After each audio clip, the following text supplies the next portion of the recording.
I'm very glad you came to see me today, children. Ever since your grandfather passed, I've been very lonely. It's okay, Gran. We missed you too. Yeah, will you tell us a story? Maybe it'll cheer you up.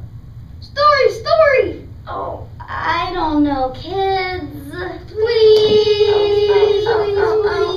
All right, already. How would you like to hear about the steel mills? That's where I met your grandfather. Okay.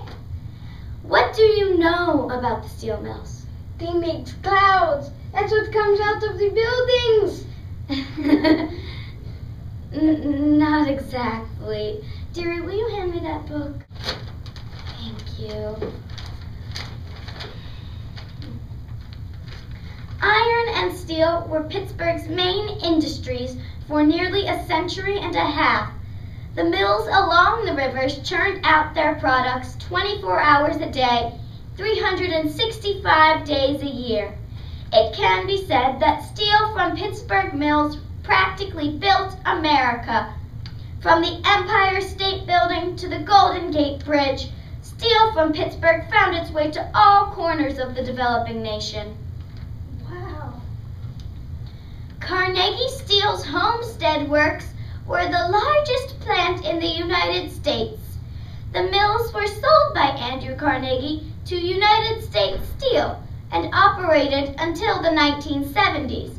The land once occupied by the Homestead Works is now home to the waterfront, a residential and commercial development. I know the waterfront. That's where we go see movies. Movies! Yes, Trevor, movies. In that plant, I met your grandfather. I was working as the banker of sorts. I figured how much each man should be paid, depending on how many hours they worked. Back then, we didn't have your newfangled computers. Everything was done by real people. Anyways, after I figured it out, I would give each man what they'd earned. It was the last Friday of the summer, and I was preparing to go to school when the new employee came to me, asking for his pay.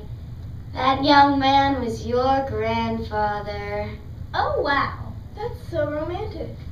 What did Grandpa do? He worked on the slitter line. Slitter line? What's that? Well, that's where they made the steel shingles to put on the roof. Oh. Yeah, that's what I said the first time he told me. After that, we went out every Friday. Oh, how we danced. Sorry.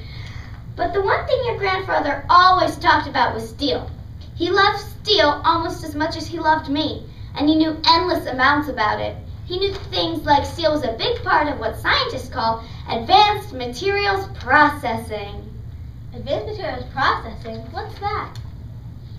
Well, it is the creation of materials at the molecular and or atomic scale for the purpose of advancing technology, developing more efficient products, creating new manufacturing technologies, or improving the human experience. One day, when you're older, I'll explain again, and then you'll understand. Okay. The steel mills weren't as great as your grandfather made them out to be. They were very dangerous. Flames, noise, and danger ruled the Carnegie mills. Their protective gear consisted of only 2 layers of wool long johns. Horrible injuries were common. Wives and children came to dread the sound of factory whistles that meant an accident had occurred. That's terrible. Bad! Bad! Bad! Bad! Bad! Oh, okay. Well, unfortunately, I was one of those women. Steel was higher in demand and it got even more dangerous, so your grandfather made me quit. The winter after we started dating, we got married.